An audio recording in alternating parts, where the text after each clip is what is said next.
Hey guys, welcome back to Clownfish TV. This is Neon. I am here with Geeky Sparkles. Hello.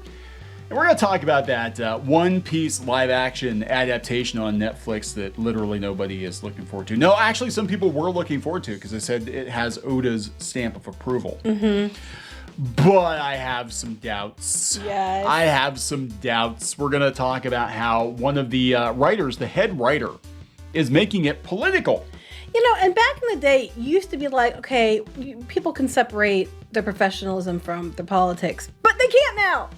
We can't. We can't just entertain people and be like, this is for everybody. We have to make a big grandstanding show about how this compares to current year politics. And it's going to age very badly. Mm-hmm. In about 10, 20 years, everybody's going to be like... I don't even get that long. Like, I don't even remember who the vice president was back then. Who was the vice president back then?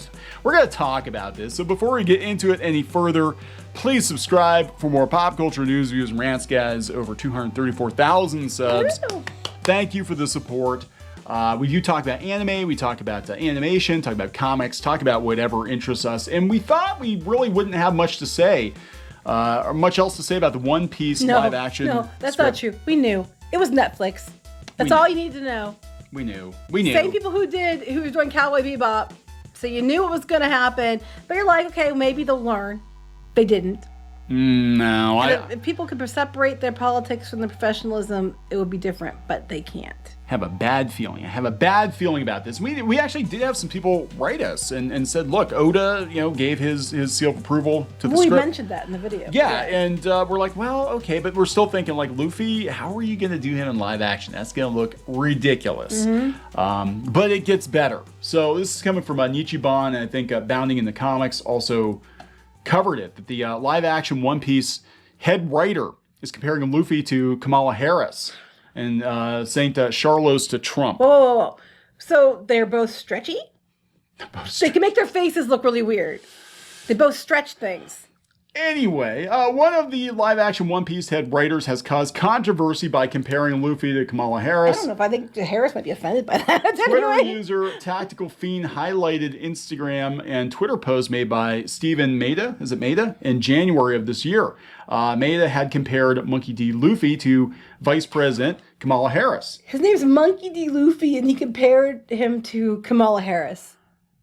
Yeah, that probably was not a good idea.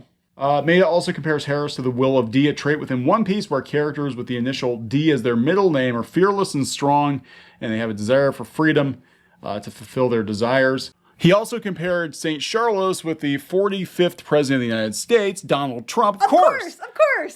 Do they not know that he's no longer president, right? No, and they that, don't. It's hilarious for all their talk about people trying to keep him in there and trying to keep him relevant. They do more for that cause than anybody else does. These idiots, they don't stop talking about him ever. It's funny to me. I mean, okay, visually I can kind of see it, but still, I'm just like, they don't let it go. And it's so funny because they keep going about, well, no one lets us go and he's no longer president, ha ha ha. And then they're the ones that bring it up like all the damn time. God. It's hilarious. Anyway, the character descriptions for the series were recently uncovered, hinting at what the series might do. Most of the characters recommended the nationalities that match what creator Oda had proposed when he asked fans what real-life races the Straw Hat Pirates would be. While Oda was confirmed to be the show's executive producer, everything else about it has been kept under wraps. They do have some of the ships under construction. Based on the description for some of the characters and what members of the pirate crew will present, it seems the story will be set around the Arlong Park arc. So I don't know. It's not a good sign that that the people working on the show are overly political, but it is 2021. It is Netflix, and whether or not it has Oda's stamp of approval, it's going to be a Netflix show produced and created in 2021. I mean, I just think it's funny. I'm trying to understand how it's a compliment. Like, comparing them, I'm trying to understand, like, how is that complimentary to Harris? I don't get it. I don't know. They both stretch things. She makes ugly faces with her face.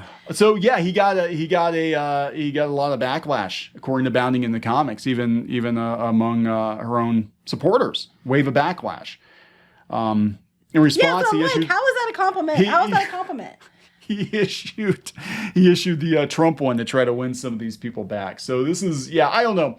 I'm telling you guys, I mean, regardless of whether or not Oda is involved in this, I don't have any hope at all. I'm just shaking my head. I'm like, I don't even understand how he thought this was a good idea. Like, there's just so many things here wrong with this comparison that would not go over well, even if you were supporting Harris. And I'm just sitting here like, I give up. If it's Netflix, it's gonna suck. I'm just gonna say it like it is. It's gonna blow balls. It's horrible.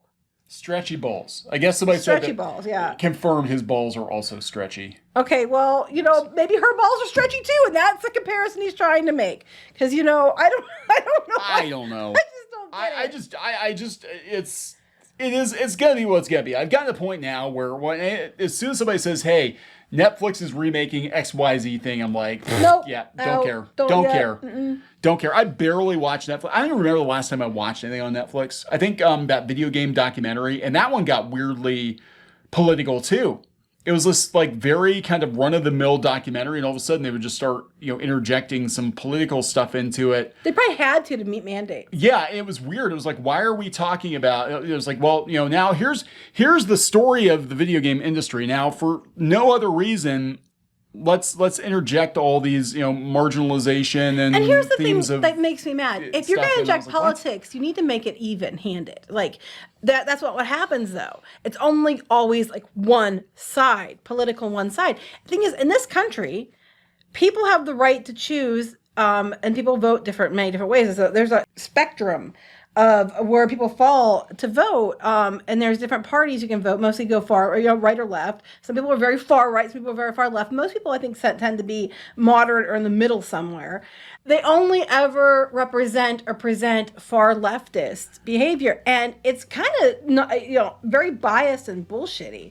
And this is somebody who doesn't even vote Republican, and I'm like, it's not fair. It's not even-handed. I'm in the middle. I'm definitely more moderate, and I think that, you should be representing fairly. If you're going to push one side, you should push the other too.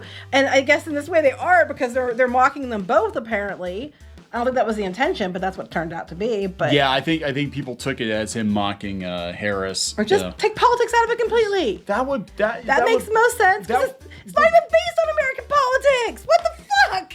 How myopic is that? We have so many people that are from other countries, and they watch our videos and they're like, I don't understand why America and Americans think the rest of the world is obsessed with their politics. I agree with you. We don't get that either. It's just like, it makes me mad. People bring that up too, and they blame it like, oh, it's because of those right wingers that, and Republicans is why, Star Wars failed. And but it failed across the globe. And there's a lot of countries that don't have politics like yours. It doesn't matter. They only can see it from one point of view. And I don't understand that any more than you do. Because we think it's stupid too.